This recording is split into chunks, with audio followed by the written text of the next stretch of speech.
Hello friends, welcome back. अगर आप हैं बिहार में नियोजित शिक्षक तो आप सभी का बहुत बहुत स्वागत है अभी के इस वीडियो में हम लोग बात कर रहे हैं नियोजित शिक्षकों की और नियोजित शिक्षकों के राज्यकर्मी के मिलने वाले दर्जा की, साथ ही साथ बीपीएससी शिक्षक की और बीपीएससी शिक्षक से वरीय होने के कारण नियोजित शिक्षकों की। तो आप लोग इस वीडियो को अंत तक देखिए और समझिए कि मैं किस आधार पर आप सभी को बता रहा हूं कि नियोजित शिक्षक जो है वो बीपीएससी से बहाल शिक्षकों की अपेक्षा वरीय होंगे और उनका जो सुविधाएं मिलेंगी वो सभी यहाँ पे बीपीएससी से बहाल शिक्षकों के समान तो रहेगा, परंतु यहाँ पे फिर भी नियोजित शिक्षक जो बीपीएससी से बहाल शिक्षक हैं उनसे वरीय रहेंगे। तो आइए एक एक करके हम लोग आप सभी को तुलना करके बताते हैं और जानते हैं कि किस तरह से नियोजित शिक्षक बीपीएससी से बहाल शिक्षकों से वरीय रहेंगे। सबसे पहली बात, यहाँ पे आप एक एक पॉइंट कर करके समझ लीजिए। सबसे पहली बात है यहाँ पे कि जिस तरह से बीपीएससी से बहाल शिक्षक है उनका जिला संवर्ग है, उसी तरह से नियोजित शिक्षक जितने भी होंगे उन सभी का भी जो संवर्ग है, आप सभी का जो राज्यकर्मी वाला जो नियमावली आ रहा है उसमें स्पष्ट रूप से है कि आप सभी जिला संवर्ग के होंगे, तो दोनों का संवर्ग बराबर है। तो यहाँ पे आप सभी समझ ही गए कि दोनों का संवर्ग बराबर है। दूसरा यहाँ पे आप लोग का आता है, दूसरा यहाँ पे जो आ रहा है वो है आप सभी के नियमावली में धारा 309 का जो है यूज किया गया है, अनुच्छेद 309 का यूज किया गया है। और वहीं अगर बात करिएगा विद्यालय अध्यापक यानी कि बीपीएससी से बहाल शिक्षकों के नियमावली में, तो उसमें भी आप सभी के लिए अनुच्छेद 309 का उपयोग किया गया है, जो कि यहाँ पे बताता है कि आप दोनों ही राज्यकर्मी होंगे और किसी भी हालत में आप सभी जो है राज्यकर्मी रहेंगे। अगला जो चीज़ आता है वो है यहाँ पर आप सभी का पेमेंट का। तो यहाँ पे अगर बात करिएगा पेमेंट की, तो यहाँ पे आप सभी दोनों अगर बात करिएगा नियोजित शिक्षक और बीपीएससी से बहाल शिक्षकों की, तो पेमेंट की अगर बात करिएगा तो पेमेंट की दोनों में शुरुआत 25,000 से है। फ़र्क इतना है कि अभी जो बीपीएससी से बहाल शिक्षक है उनका वेतन जो होगा वो 25,000 बेसिक पे से स्टार्ट होगा और यहाँ पे 25,000 से जब वो स्टार्ट होगा तब उसके बाद फिर अगर बात करते हैं नियोजित शिक्षकों की, तो उनका वेतन जो होगा फिटमेट के अनुसार आएगा, यानी कि आप जिस फिटमेट पे बैठ जाइएगा, फिट हो जाइएगा, वहाँ पे आप सभी को फिट कर दिया जाएगा और उसी के हिसाब से आप सभी का जो है यहाँ पे पेमेंट बनेगा। अर्थात आप सभी का पेमेंट एनी हाउ किसी भी स्थिति में बीपीएससी से बहाल शिक्षकों से अधिक होने वाला है, जो आप सभी को आगे चल करके वरीय भी बनाएगा। मैं आगे और भी बता रहा हूँ जिसमें से आप समझ जाएंगे कि आप सभी किस तरह से वरीय होने वाले हैं। अगला जो यहाँ पर आप लोग का जो निकल करके आ रहा है वो यहाँ पर अगर बात करेगा फिटमेट, तो आप लोग समझ ही गए कि आप सभी का जो पेमेंट होगा वो हमेशा बीपीएससी से बहाल शिक्षकों से अधिक रहने वाला है। अगला जो यहाँ पर अगर बात कर लेते हैं हम लोग, तो वो एनपीएस की लाभ की। तो एनपीएस का लाभ जहाँ तक बीपीएससी के से बहाल शिक्षक है उन सभी को मिल रहा है, तो वहीं एनपीएस का लाभ आप सभी नियोजित शिक्षकों को भी मिलने वाला है।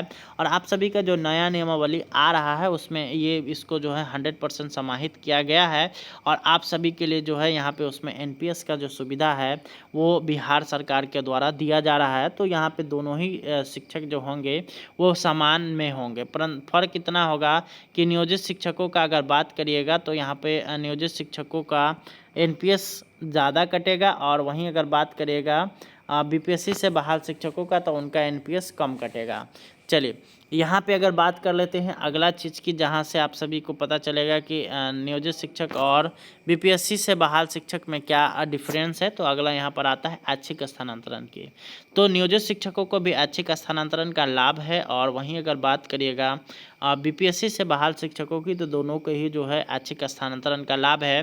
परंतु यहाँ पे अगर बात करते हैं कि किसको कितना दिन के बाद यहाँ पे ऐच्छिक स्थानांतरण का लाभ मिलेगा, तो नियोजित शिक्षकों को यह लाभ 1 साल के भीतर यानी कि 6 माह से लेकर के 1 साल के अंदर तक उनको जो है राज्यकर्मी का दर्जा मिलने के बाद वो ऐच्छिक स्थानांतरण का लाभ ले पाएंगे। परंतु अगर बात करिएगा बीपीएससी से बहाल शिक्षकों की, तो बीपीएससी से बहाल शिक्षकों को यह ऐच्छिक स्थानांतरण का लाभ लेने के लिए कम से कम उनको जो है यहाँ पे 3 वर्ष का जो है यहाँ पे इंतज़ार करना पड़ेगा, क्योंकि उनकी जो यहाँ पे अगर बात करेगा वेटिंग पीरियड जो है या परिवीक्षा अवधि कह लीजिए, तो वो उनका जो है 3 वर्ष है।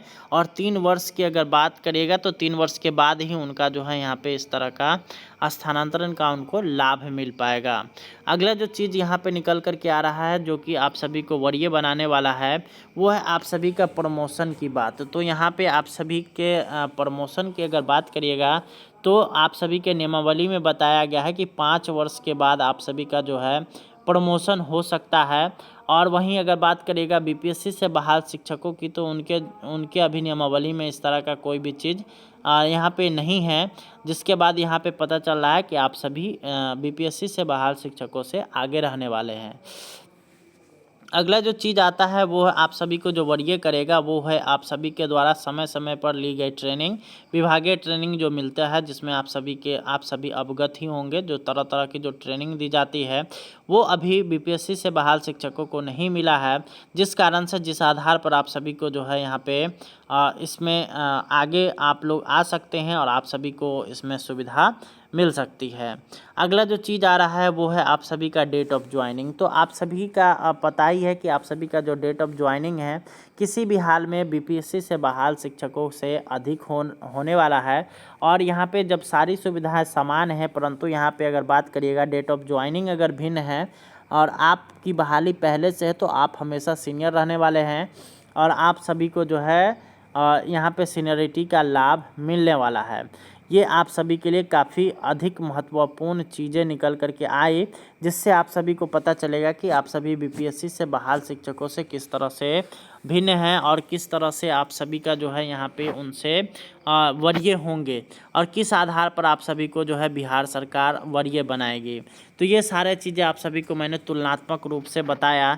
इसके अलावा नियोजित शिक्षकों के लिए एक और फ़ायदा है कि वो जिस विद्यालय में बने हुए हैं उसी विद्यालय में रहेंगे और उन सभी के लिए जो है यहाँ पे किसी भी तरह का वेटिंग पीरियड नहीं है। वो उन्होंने उस अवधि को गुजार लिया है, चाहे उनकी बहाली 2022 में ही क्यों ना हुई हो। तो इन सभी को ध्यान में रखते हुए नियोजित शिक्षक बीपीएससी से बहाल शिक्षकों की अपेक्षा वरीय ही रहने वाले हैं और उनका जो वेतन जो होगा वो हमेशा से बीपीएससी से बहाल शिक्षकों से उच्च रहने वाला है। अब आगे हम लोग बात कर लेते हैं कि आपके और 6 to 8 में जो बहाल होने वाले बीपीएससी शिक्षक में कौन वरीय होगा। तो यहाँ पे इसमें सीधे बात है कि भाई जो 6 to 8 के टीचर है 1 to 5 के टीचर से वरीय होते हैं। और अगर बात करिएगा 9-10 के टीचर तो वो 6 to 8 और 1 to 5 दोनों से वरीय होते हैं। अगर बात कर लीजिएगा 11-12 की, तो सबसे वरीयतम पोस्ट वही होता है। तो इस आधार पे आप लोग यहाँ पे अनुमान लगा सकते हैं। 1 to 5 में जितने शिक्षक आ रहे हैं वो 1 to 5 के पहले से बहाल नियोजित शिक्षकों की अपेक्षा यहाँ पे निम्न वर्ग होंगे। और वहीं अगर बात करिएगा 6 to 8 के, तो 6 to 8 के जितने भी नियोजित शिक्षक होंगे वो बीपीएससी से बहाल शिक्षकों से वरीय होंगे। 6 to 8 की अगर बात करें 9-10 में जो पहले से बहाल हैं वो वरीय होंगे बीपीएससी शिक्षक से। और वहीं अगर 11-12 की अगर बात करिएगा तो वो भी उनसे वरीय रहने वाले हैं। तो ये सारा चीज़ आप सभी के लिए निकल करके आया है। उम्मीद करते हैं वीडियो पसंद आया होगा। आप लोग से मिलेंगे नेक्स्ट वीडियो में, तब तक के लिए बहुत बहुत धन्यवाद। Thanks for watching.